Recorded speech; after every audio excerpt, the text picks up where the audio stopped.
We see the story of Jesus going to the cross, and everything seems to kind of be hand in hand. And then there's this one character that seems to interrupt the narrative. His name's Barabbas. We don't even know much about him except that he's a murderer, a leader of an insurrection, a rebel. And why he's even mentioned, sometimes I'm not so sure. It's like, what? This is about Jesus going to the cross.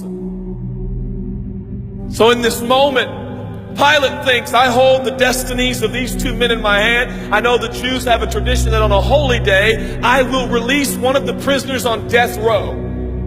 Pilate stands on this audacious stage, who now presents Jesus, Son of the living God, versus Barabbas, the thug and rebel. He says, all right, who do you want? This is blasphemy. This has gone too far. There's no comparison. This is a rightful prisoner, a man who should be on death row. He's a rebel against Rome. He leads a rebellion. He murders people. He's a bad man. He's a thug and he's a crook. He deserves the chains and he deserves the crucifixion. Jesus?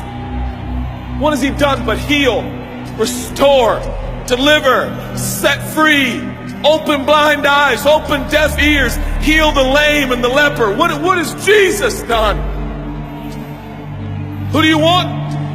We want Barabbas. Yeah, give us Barabbas.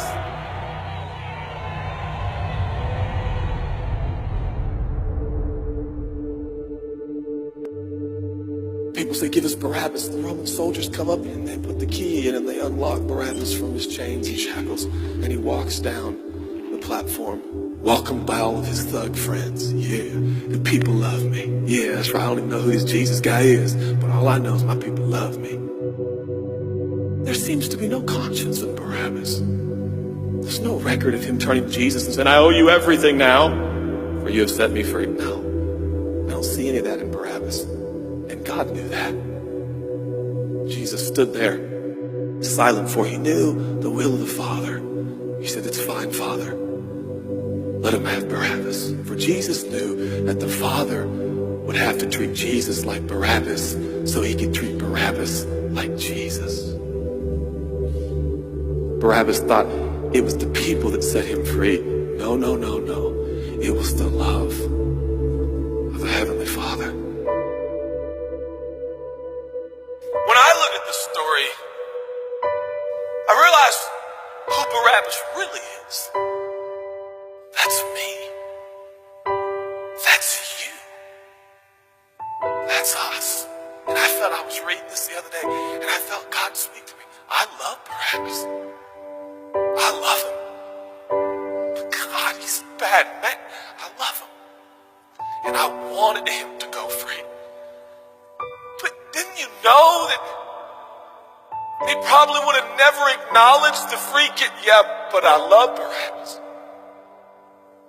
And while we were still sinners, Christ died for us.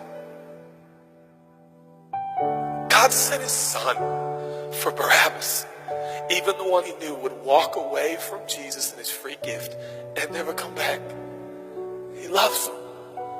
And the nerve, the gall, and the audacity of believers to think, I got saved by grace, but now that I'm in this deep, dark place of bondage, I better work hard to get myself out.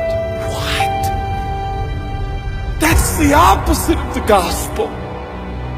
Are you bound? Are you held under the power of this temptation, this sin? Do you feel like it's controlling you? What are you going to do? I'm going to shake myself free. Stop it! No, you won't. You're no match for the powers of hell and the urges of sin. You will not overcome it, and you will never overcome it. You'll just be another statistic. There's no answer within yourself. Your own merit, your own goodness, your own discipline, your own devotion will not save your marriage and will not save your kids. There's only one. And he's the one that took your place. He's the one that stood silently on the platform with Pilate and said, yes, let him have Barabbas. Take me. How many times have I stood on that platform with Pilate and Jesus, and I'm the Barabbas, and they start to take my chains off, and I say, no, no, I deserve this. I deserve the guilt. I deserve the shame. I deserve the consequence. I deserve it. Jesus seems to look at me and say, no, son, let me have it. Let me have your sin. Let me have your pain. No, God, I did it to myself. I deserve it. My marriage won't make it. This is what I deserve. I deserve divorce. I deserve poverty. I deserve sickness. I deserve it all. No!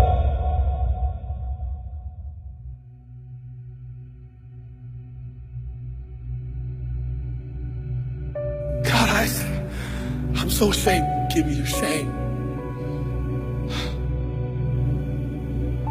But God, what if I do it again? I'll still be here. Oh, God, I don't want to hurt you. I love you. I don't want to do this anymore. Give me your sins, son.